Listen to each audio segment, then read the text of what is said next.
Hello everyone, it's the Daily Writer here, episode 18 of A New Life, Resonant Rise 3, Standard Yogscast mod, and a few extras. And today is going to be hopefully, well, I assume it's going to be a short recording. I have to go somewhere, buy some new speakers today with a friend. And but there's a few things I ran into as I was messing around, and I wanted to show them to you. So here we go. First off,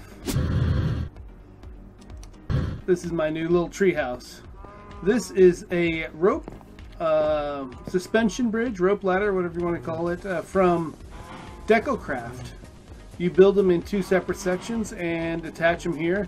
They had special attachments units, but they didn't like fit properly. I didn't quite figure them out, so I just did it without them. Also did a rope ladder from Open Blocks here as a manner of getting up there.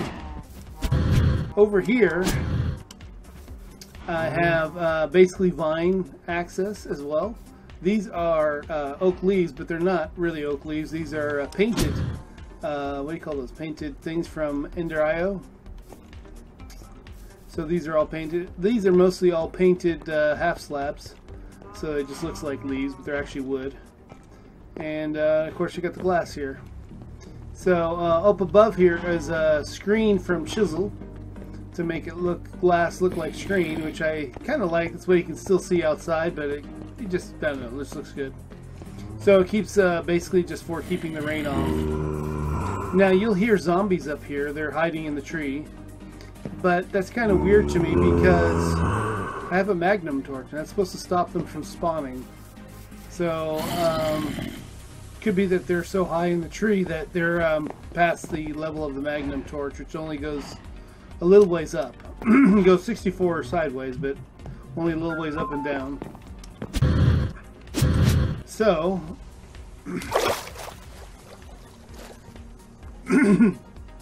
excuse me, can I get something to drink here? Alright. Iced chai tea. That's good stuff. Alright. So, what was I going to show you? Oh, yes. First off, DecoCraft. So, if you take some poppy seeds here, I hope these work, and you put them in here, you get one red rose, or red colored, whatever you want to call that. However, if you put it in here, oh, it doesn't work in there. Ah, so that's why I built the pulverizer from, I forget which mod that's in, but you guys know. It does work, pulverizer, see? And you get 4. Very, very much more efficient. I like efficiency. So you take this, drop it in here. Now, I've shown you this before, but you get a bunch of RedCraft clay. Now in the Deco bench, you put it in here. Now before I put it in, I want you to see that it's at 681 and the clay is at 1947. So you drop it in here. Now the clay is at 2051 and the red's at 785. So it adds clay as well as color. So you don't actually have to go out and find more clay. You can just simply use the colors to make more stuff. And I was going to have a whole thing here for deco stuff that I made. Turns out, actually, you can just drop this right back in here.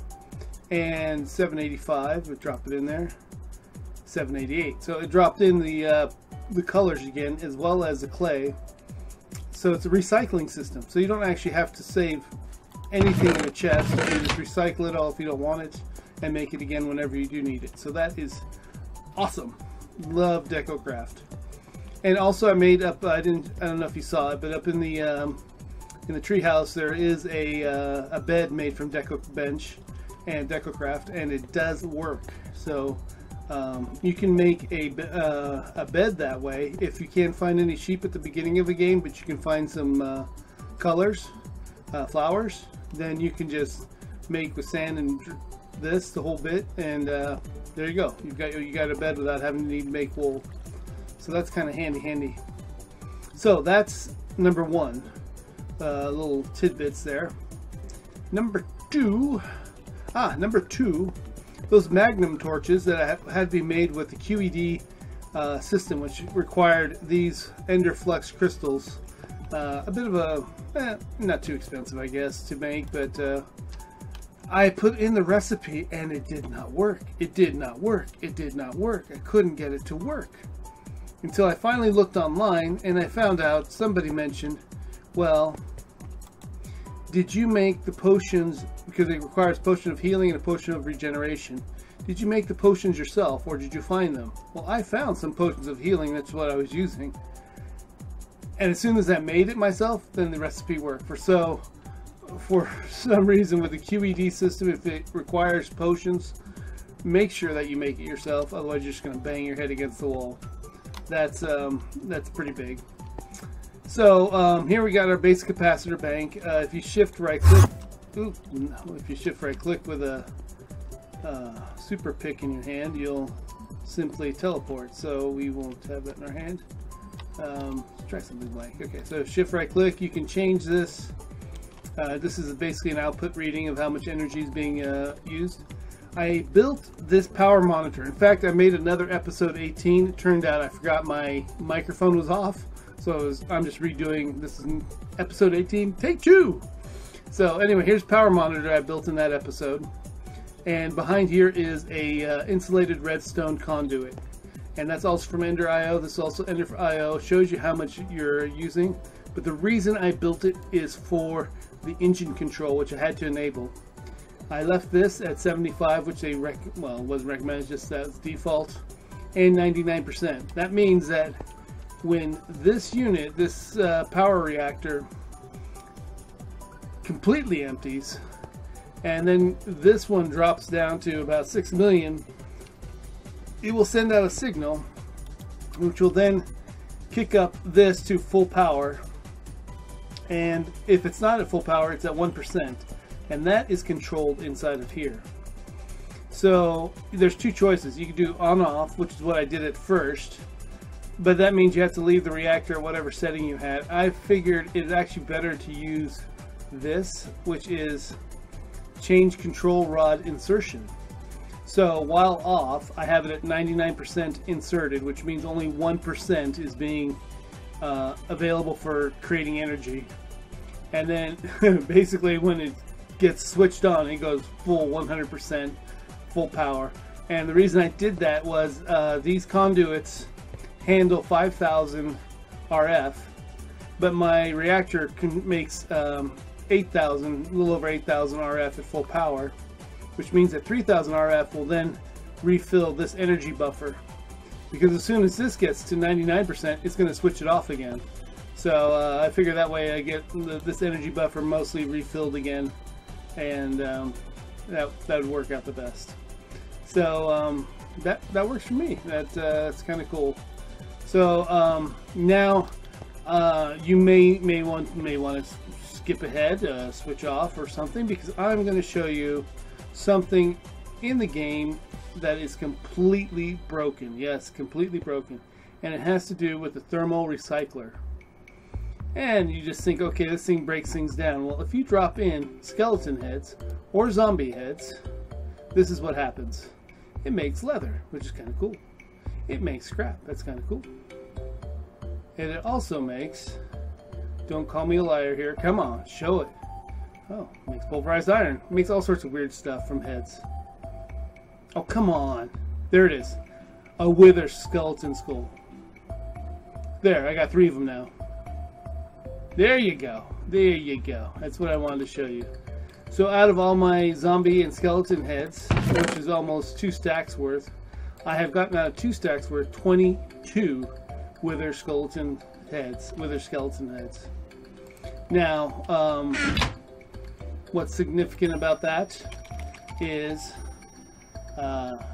we do another star, and if you left click on it,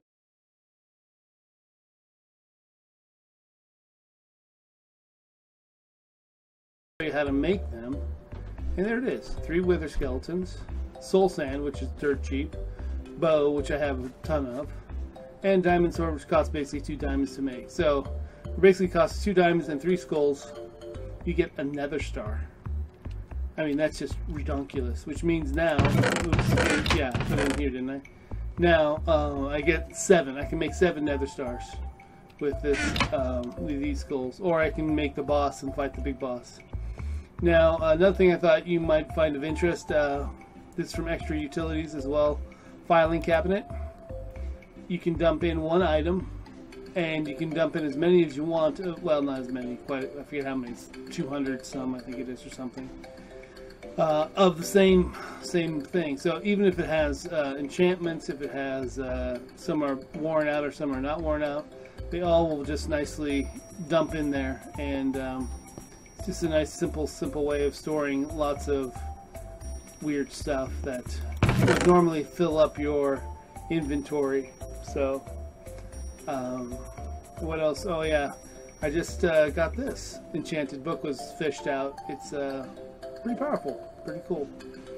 Alright, so those are those things that I wanted to show you. Is there anything else that needed to be shown that might be of interest to people? I don't know.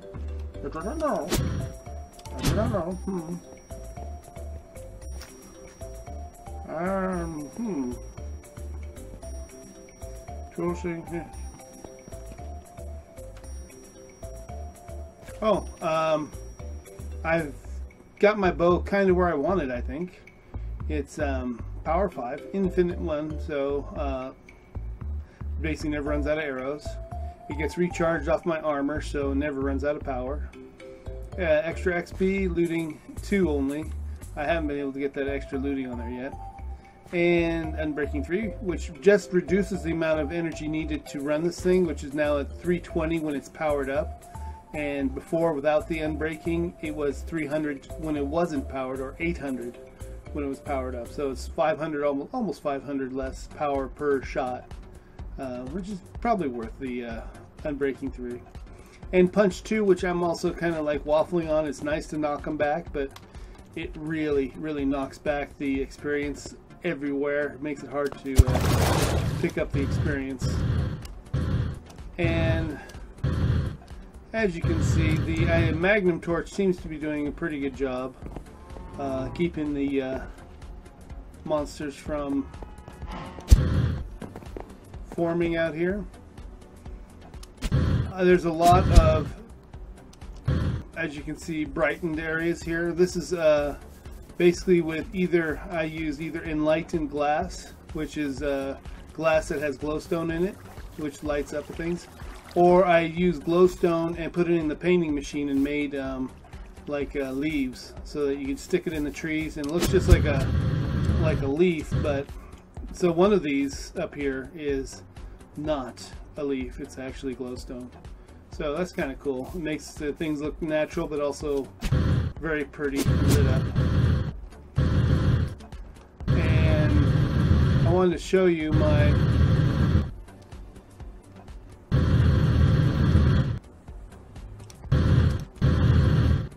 bow in action, if I can find some monsters.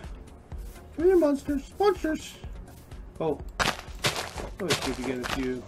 Oh, that's the other thing. I realized everyone's probably like, blue and yellow make green for the DecoCraft. And the easiest way to get blue is lapis lazuli. You just drop in lapis lazuli and you get all the blue you want. So basically all you need is yellow and red flowers and you're good to go. So as you can see, one-shot kills with this bow. Boom. Big guys take maybe 2, possibly 3. Oh, I've never hit a blizz. This is, wow, I am lucky. Look at that, one shot, got the blizz. That is awesome. What was the blizz doing here? This isn't like cold area. That is just freaky weird. And I've been looking for blizz.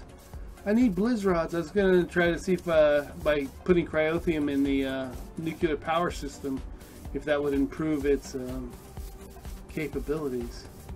So, all right. As I just showing off that. Oh, hit him. Oh, sugar. Where'd he go? Where'd he go? Where'd he go?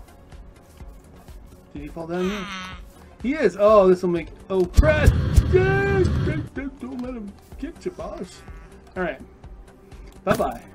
So 28 damage, 25 damage. So it does about 25 damage per shot, which is usually sufficient for most basic zombies, armored zombies. A lot of times I'll take out an armored zombie with one shot. Skeleton, most of them too, with one shot, even the armored ones. But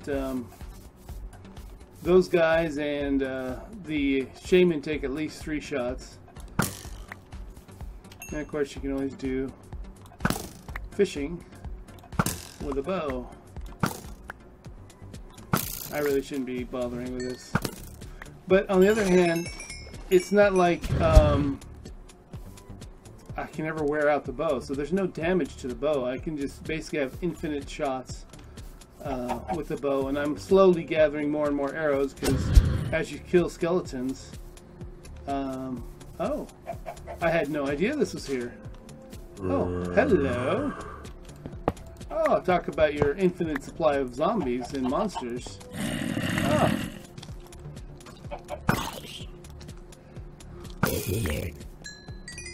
I wonder if I put in a, what do you call it? Like a Killing Joe or one of those other harvesters, and just start collecting zombie heads.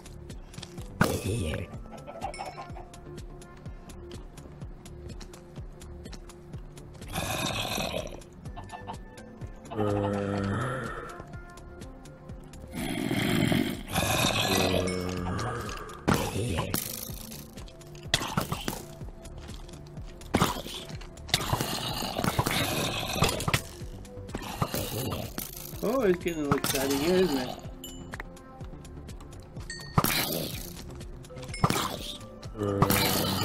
See, now I'm not pulling the bow back all the way. I'm just barely pulling on it at all, not letting it go full draw. Still does pretty good damage.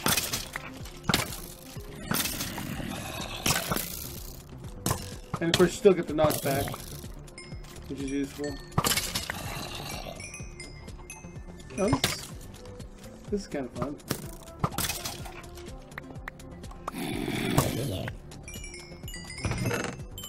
Ah, interesting. Nothing super duper in here.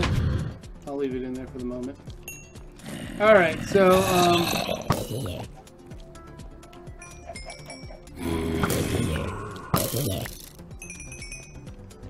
oh, this is just too easy now. Of course, I still die a lot with, well, I haven't died actually, but I got close to death with the, I'll leave that open, with the shaman and other ones that hit you with wither, because wither really does chew through your life pretty quick.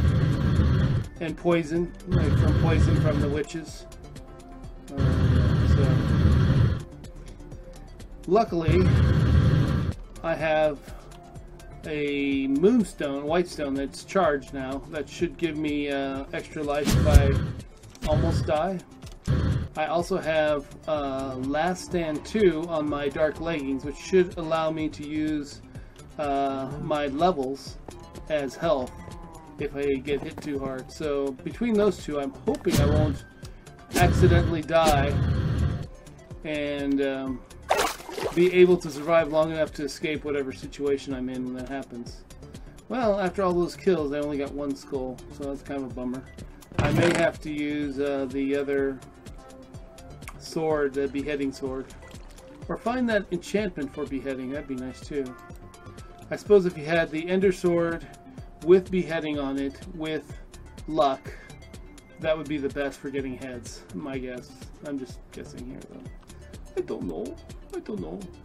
I don't know what to do with all these ink sacs. There's got to be use for them. I'll find out. Maybe turn them into biofuel or something. And that's the other thing I was going to think of doing is, oh yeah, the Nether Star. You can make a Nether Star generator, which produces 98 million at 40,000 ticks per second or something. Redonkulous. So that's some super powered power we could create if we want to now with those Nether Stars. And the other thing I was going to show you was, I forget, doggone it, my brain's so flibberty gibbet. Oh, it wasn't good with the ink, wasn't it? Ink sacks? No. Anywho.